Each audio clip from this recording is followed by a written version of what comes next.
We welcome you into Monday with the Mayor on WJLX 101.5 FM and, of course, throughout our social media platforms with the Mayor, the City of Jasper, Mayor David O'Mary. Mayor, good to see you as always, sir. How are you this morning? I'm doing well and pleased to have the opportunity to join you this morning, Brett.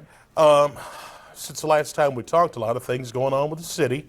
And I guess we can lead off with grants. Everyone loves that word grant because that's just free money out there.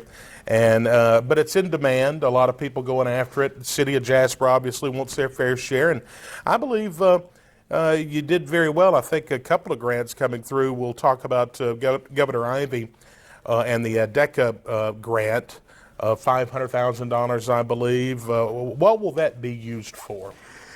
That particular grant, Brett, just foundational to talking about grants. My previous life, there were no such thing as grants. Everything you got, you made. Right. So I've been on a pretty steep learning curve. One of the things I've learned that if you want to enhance your likelihood of getting a grant, you need to have some of your own money to put in the deal. Sure. And we think that having our own money has been contributory to our success. Matter of fact, week before last, we learned of 3 grants that totaling over $3 million that the city is going to receive. We think that's unprecedented. But the grant that you speak of, if you look way back in history, this city started in the west, what we know as the West Jasper area. Mm-hmm. And part of the city, it was laid out in a day when we don't have sophistication. I don't know if you had engineers or what. It was just kind of sited in and do it. But there's west end of 19th Street that plays out right at what we knew as West Jasper School. The street needed to be widened, sidewalks were in disrepair, and our first pass at looking at that, we thought maybe just paving was. But as we began to dig in, got engineers involved, we found out that we had major infrastructure issues over there, just things were put in place long ago, water, sewer, sidewalks. And so what we thought was going to be a $300,000 project immediately went to $1 million. And we couldn't afford that, and so we just said we'd set out to see if we could get a CDBG, that's a Community Development Block Grant. We made an application for that and was not successful in year 1, nor were we successful in year 2, but we were persistent. And we applied for $450,000. Governor Ivey and Director Ken Boswell of DECA was kind enough to give us $500,000. So, you know, when you get 110% of what you applied for, it makes you feel pretty good. And, persistency paid off. So what will happen, that money coupled with money that the Jasper Water Works and Sewer Board will contribute to the work that they have to do, will allow us to do some meaningful work there and make the streets safer, more accessible. And we hope to get that underway probably mid-spring. Of course, the work will have to be bid. There's more engineering work to be done, but a great update for our city, an upgrade for our city, and can't thank the folks, the governor and Director Boswell for their consideration. So water, sewer, street improvements there in West Jasper, that's a big thing. Then you were talking about another side to the grants, and that was, I think, about $1.8 million, and you're going to use that around the Jones Dairy Road 78. Talk about that project.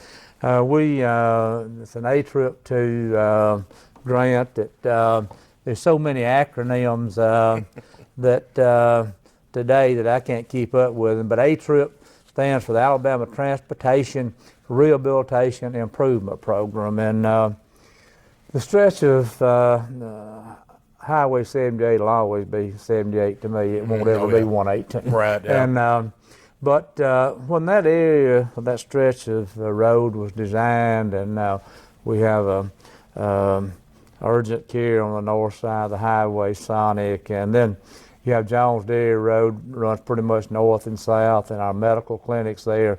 It brings a lot of traffic in that area. Sure. And, so I don't think anybody did anything wrong. That was designed at a time when the traffic flow was much, much less than it is today. Residential, I guess. Right, and there have been numerous wrecks there, fatalities, that sort of thing. ALDOT had determined that it needed to be reconfigured, and it's going to be very expensive. We can do it. So we learned of the possibility of a grant that would pay for this, and so we made the application. Our engineering firm, one of our engineering firms, Lane Engineering in Birmingham, have a great connection with the Alabama Department of Transportation. In conjunction with our city planner, we filed our application and was successful. The city will have to put in about $300,000 with that. Absent that $300, Brett, that $300,000, that grant would not have happened. When will that get underway? Here are the order of things, and it's hard for me to say. What I told the folks at ALDOT, I said, I don't want the city to spend a lot of money on engineering and not get the grant. And they said, here's how you apply for the grant. If you're awarded the grant, then you'll have time to do the engineering. So I can't say completely what that's going to look like. We have a general idea, but the engineering work is underway at the present time. So a combined $3.4 million in grants, a couple of projects that were much needed. So that persistency that you talked about, it really paid off for the city. That's right. And there's one more, our most recent grant for sidewalks on 20th Street, about $700,000 there, and we'll end up putting $350,000 of the city's money in that, and that will get underway probably in the next 30 days, and it'll be decorative lighting. It'll be put on Penny Street, so that's a good aid to the city. So, absent the grants, we couldn't do these projects without us having some money. We wouldn't have the grant, so they go hand in hand. Absolutely. Last time we spoke, we talked about your 4-point plan and some of the things going on there, and I understand that there's a lot of things going into motion now with the new City Hall at Shear Auditorium, the sports complex. The council had a meeting about that the other day. That's 2 projects in that 4-point plan that's kind of moving forward. Talk about the progress and where we stand there. Well, the 4-point plan, just a quick review of that, is made up of a new city hall, a sportsplex, $5 million of paving in the city, and a couple of $1 million to support industrial development. And I rolled out the 4-point plan on the 19th day of July of last year, and I had hoped that it would have moved faster than it has moved, but government has never been known to be nimble. And but it's just finally all come together. Of course, over a month ago, the council voted unanimously to approve the 4-point plan, and then for that plan to get off ground, we had to have financing, and it's about $25 million. So the bond market and a good bit of familiarity with the bond market, given what I did in my previous life. Yeah.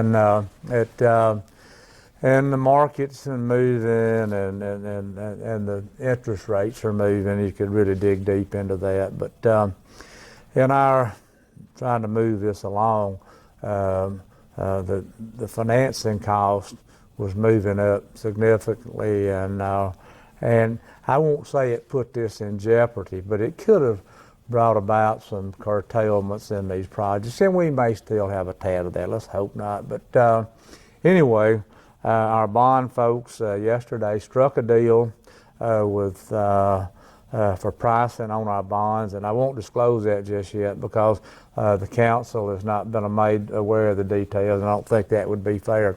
But what I know is today at high noon, the council will come together for a special meeting to approve what was finalized yesterday. I have no reason to believe that they will not approve that, Brett. And then from where I come from, what we'd say the hay's in the barn, and these projects, there may be a hindrance, but it won't be that the money's not there. The money's there. How do we approach this? What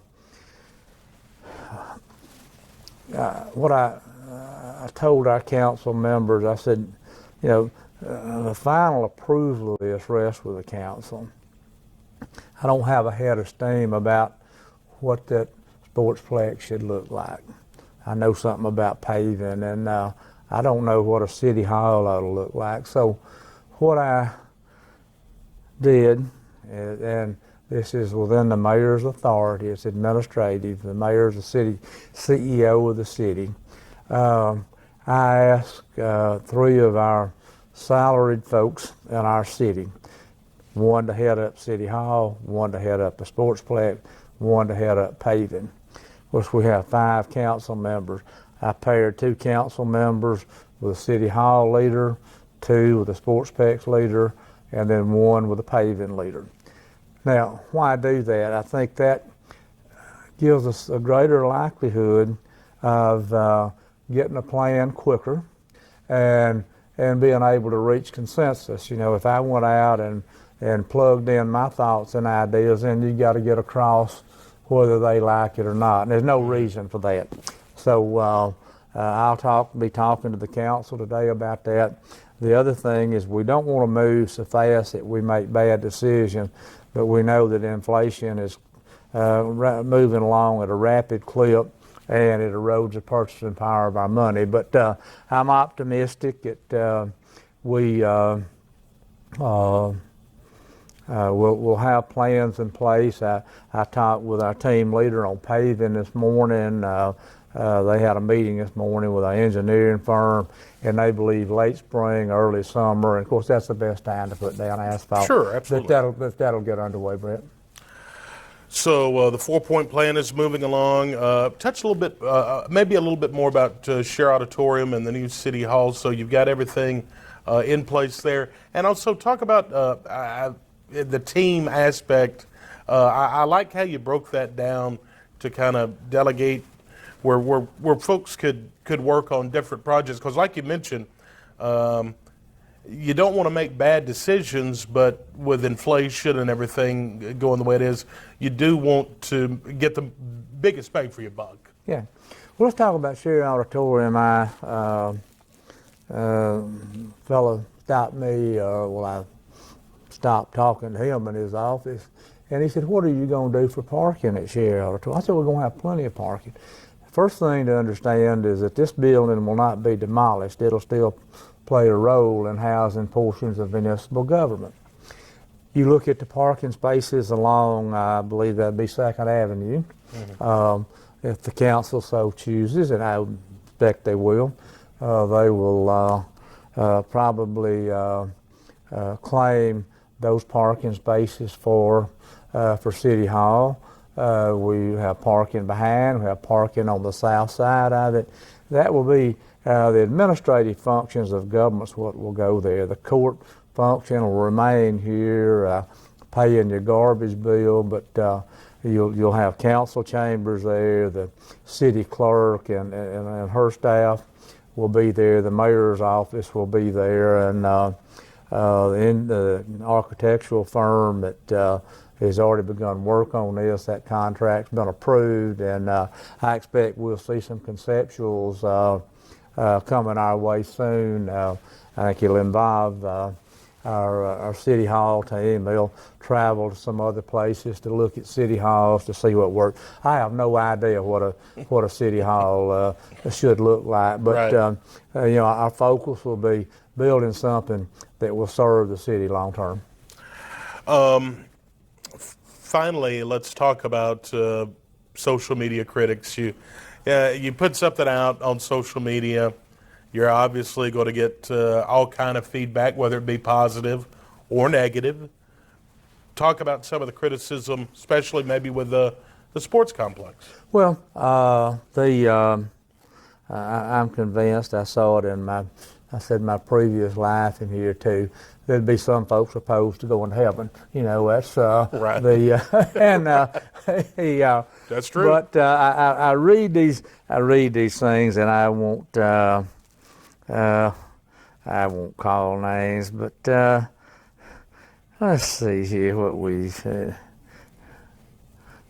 We just kind of dive through the City of Jasper Facebook page, and you see comments. Like I say, I see a lot of positive comments, but you're always going to have negative comments. And there's a lot of people that really have their hands around what's happening here and the value of it. And I know you appreciate the feedback, obviously, from the public, because that's what that's what you want. You want feedback from the community, but some of the negativity, I think, may be unwarranted because they may not know exactly what's going on. And that's sort of like what we're doing with this program here, where you'll have a voice to actually explain something like that. Well, with regard to sales tax, this person says maybe the people should vote on this. I'm sure most of the people would probably vote no. The council has full authority to adjust sales tax rates in the city. With regard to this comment, most of the people will vote no. We have yet to have a resident of this city come for us and complain about this tax. We have had many people that have been the backbone of this city that paid a lot of taxes have applauded this move in a major way.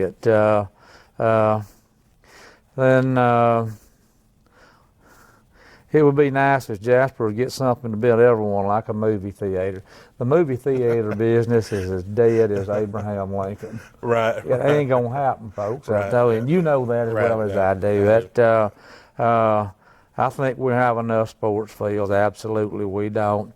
You're losing all the money to come. And my response to that, Brett, if we're losing all the money to come, and why would our sales tax revenue for the month of December, just passed, versus the month of December a year ago, be up 17% rounded? I don't believe we're losing anything to come.